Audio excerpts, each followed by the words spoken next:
Imagine if AOC got to write history books and they said, why do people sneak into America? Oh, climate change. Climate change is different because we have an expiration date. 20 years from now. Climate change was so bad that people were walking from Guatemala to get plane tickets to fly to Michigan. We've got 12 years to turn it around. Yeah. 12 years. For real? Are you sure? Are you sure that happened? Maybe there's other variables? What do you think? My concern is that we are going to be the frog in the pot of boiling water. Hey guys, maybe some of the stops along the way, they only speak Chinese and they have Chinese signs. There's like a concerted effort to get people in from China. Hey, something going on? No, just climate change. We are going to debate and debate and debate and debate. And then when we actually finally pass something, it is a wimpy carbon tax and our kids are doomed. Oh, so simple. So nice to be able to just... Bill Maher and Joe Rogan have teamed up to completely roast AOC, and it's both ruthless and hilarious.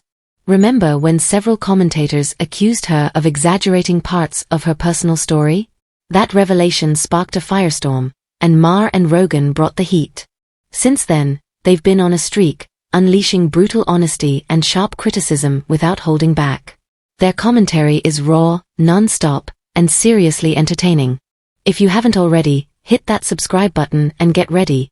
We're diving straight into the chaos. Did you hear what AOC said? He wanted to pick a fight with me, below me. He's going to lose that. It's amazing. Maybe don't send our country into war because you're in some type of mood. It is straight out of South Park. Gosh. It's straight out of South Park. Congress was supposed to have a classified briefing today, and they canceled it last minute. Like what? Yeah, I know.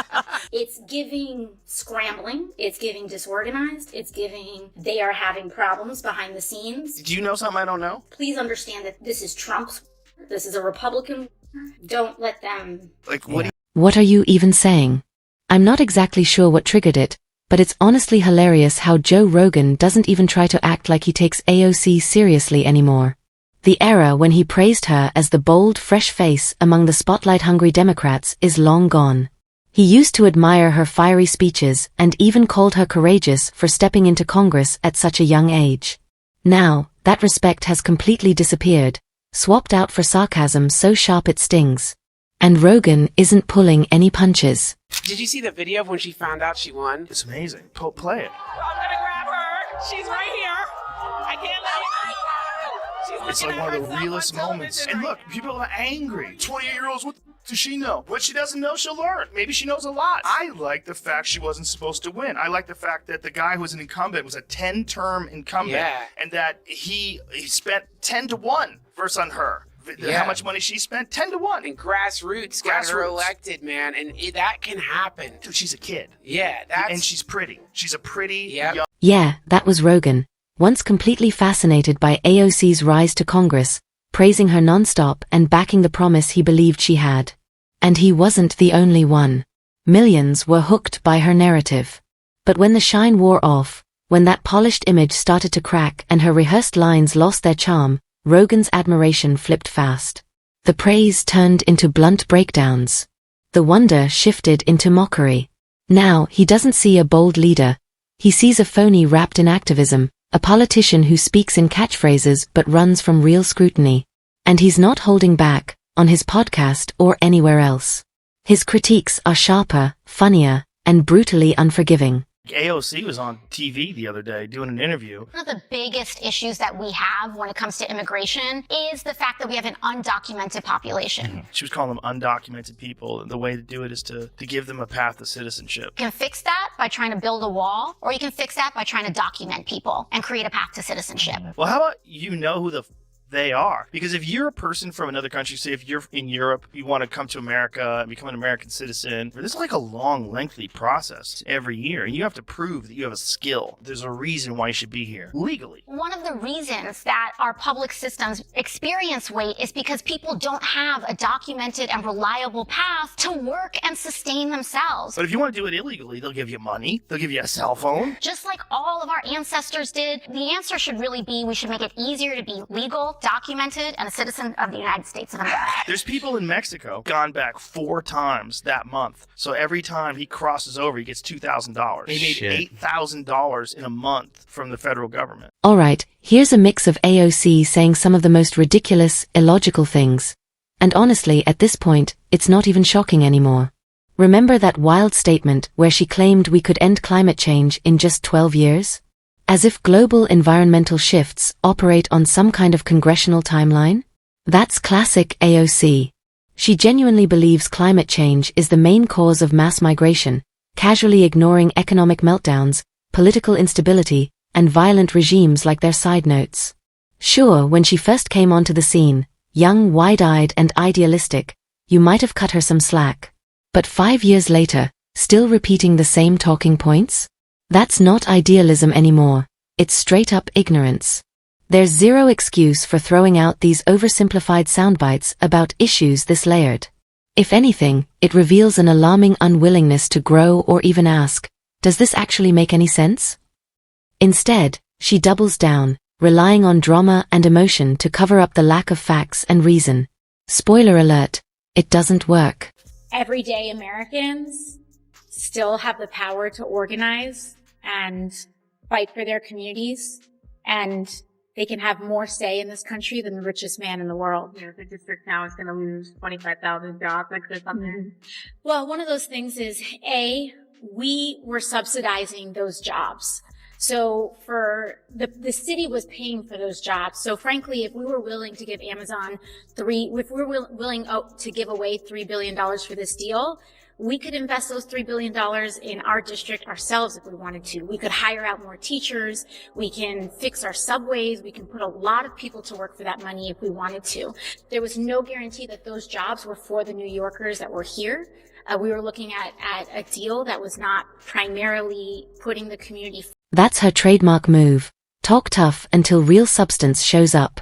Pull her out of her comfort zone of bashing Trump and ask her to discuss actual policy, and she falls apart like clockwork. She doesn't excel in real debate. She thrives in echo chambers.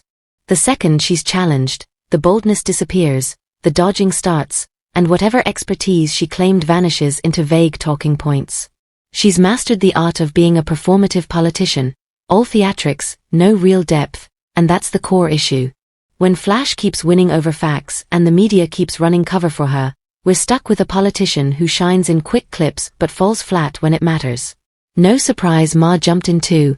AOC's act is wearing thin, and people are finally noticing. Giant robotic tripods could be vaporizing New Jersey. Democrats would point out how the death lasers were disproportionately affecting low-income communities and people of color, and AOC would tweet, "Stop demonizing the Martian X community." Yep, it's hilarious but also brutally accurate. We could have actual Martians landing in our neighborhoods causing absolute chaos, and Democrats would probably be on national TV defending them in the name of compassion. And honestly, that's not even far from reality. The fallout from unchecked illegal immigration is overwhelming. Fentanyl pouring into communities, trafficking and prostitution rings exploding, and law enforcement buried under non-stop emergencies. Families are struggling, neighborhoods are falling apart, and yet the loudest voices are still out there defending the disaster. Leading the charge in this fantasy parade, of course, is AOC, spinning her usual fairy tales while everyday Americans are stuck dealing with the damage. So when Bill Maher joked about aliens tearing through LA while Democrats go on CNN to fight for their rights, he wasn't really exaggerating. At this point, no one's actually trying to solve anything. It's just political theater. Ideology overrides reality. Common sense gets thrown out the window. And in the next clip, we see it in action when AOC completely botches a major bill and gets fact-checked hard by Mike Lawler. Well, Congresswoman Alexandria Ocasio-Cortez caught that interview, or at least saw it online, and she wrote, "It's not normal. Lawler voted to make the tax breaks on billionaires permanent while making the no tax on tips, just for those making less than $25K, expire in just 3 years. He's also kicking tipped employees off Medicaid, ACA, that's Obamacare, and clawing back their SNAP." So is she wrong about this bill? Yeah, she's entirely wrong. Look, the standard deduction, for instance, which was doubled under the Tax Cuts and Jobs Act, is made permanent.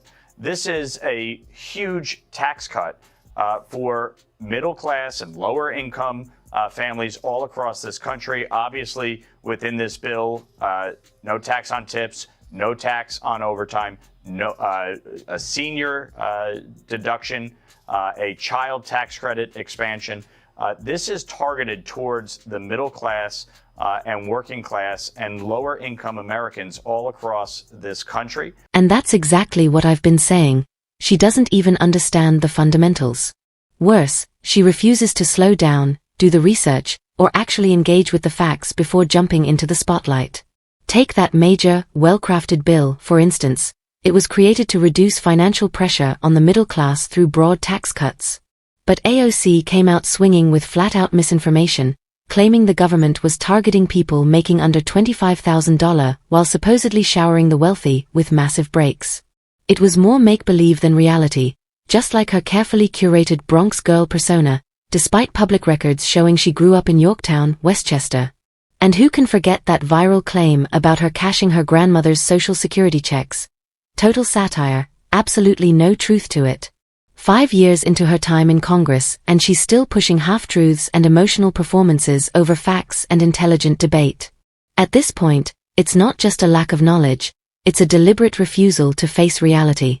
Some people argue she pulls in an audience, but as Ma said, that doesn't matter if the message is built on nothing but lies. Not about the big crowds that come out to you when you're talking in a festival or wherever they are. I think it's because I think Bernie showed up at Coachella. That must have been fun for the fans. It's who shows up on Election Day. And I just don't see that's the ticket. I mean, Cory Booker, I know you've worked with him. I like Cory a lot from my home state of New Jersey. Made a speech for 25 hours. Again, just whacking each other off. This is just not what's going to get the job. I've said it again and again. The Democrats desperately need to start learning from their past mistakes, especially the disasters from last year. Kamala Harris brought the crowds, the flashy cameras, and the glowing celebrity endorsements from influencers more invested in TikTok trends than actual policy. And where did it all lead? A humiliating and crushing defeat at the ballot box. They had over $1.5 billion, yes billion, in campaign cash and still managed to blow it. Why? Because Kamala Harris, their so-called leader, isn't a leader at all. She's a PR package wrapped in identity politics, completely lacking the backbone, direction, and capability needed to run a real campaign. And the worst part? They just keep doubling down. Instead of re-evaluating their strategy, the DNC acts like none of it ever happened, still clinging to image and narratives over real outcomes. If they don't wake up fast, 2028 is going to be a painful sequel. Holy sh... He said what? Did you witness the president commit a crime? Is it your testimony today? Yes. And what crime have you witnessed? How much time do I have to go through it? It is simple. You name the crime. Did you watch him steal something? Corruption statutes, RICO and conspiracy. What is it? What is the crime, sir? You asked me to answer the question. I answered the question. No. RICO, you're obviously not familiar with. Corruption statutes. Excuse me, sir. Excuse me, sir. Excuse me, sir. It's the category of crimes that you're then charged. You have charges. A long 100. You have charges. Please name the exact statute under RICO. Yes. Oh, well, it's funny. In this committee room, there's over 18 all right, sir. I reclaim my lawyers time. that I went to reclaim law my school. time. I reclaim my time. You guys hey, thank you, sir. This one's almost too ridiculous to believe. In full-on performative mode, AOC tried to deliver a dramatic gotcha moment to Tony Bobulinski by asking if he had personally seen Joe Biden commit a crime. Without missing a beat, Bobulinski calmly said yes. Not satisfied, AOC pressed him to name the crime, and he did, citing corruption and RICO violations. That's when things turned flat-out embarrassing. AOC appeared genuinely clueless that both corruption and racketeering are, in fact, federal crimes. Bobulinski gave her exactly what she asked for, but she either didn't have the knowledge or the intellectual honesty to keep up. And that's the real problem. She aimed to discredit a key witness but ended up broadcasting her own lack of understanding, live and unfiltered. Not exactly the brilliant mind her fans love to hype up. Recommendation of the many that you recommended family separation, I recommend a zero tolerance. which includes family separation. The same as it is with every U.S. citizen parent gets arrested when they're with a child. Zero tolerance was interpreted as the policy that separated children from their If I get arrested for DUI and I have a young child in the car, I'm going to be separated. When I was a police officer in New York and I arrested a father for domestic violence, I separated that father Mr. from his Holman, with family. all due respect, legal asylees are not charged with any crime. When you're into the country illegally, it's violation of 8 United States Code 1325. Seeking asylum is legal. If you want to seek asylum and go through the port of entry, do it the legal way. AOC comes across as way too manufactured to be taken seriously as a presidential candidate. Too ideologically extreme for the average voter, not sharp enough to handle global challenges, and far too loud for a position that demands composure, intelligence, and diplomacy. Her fixation on attention, viral clips, and headline-grabbing sound bites might work on social media, but it completely falls apart under the pressure of real leadership. That said, she's not beyond redemption.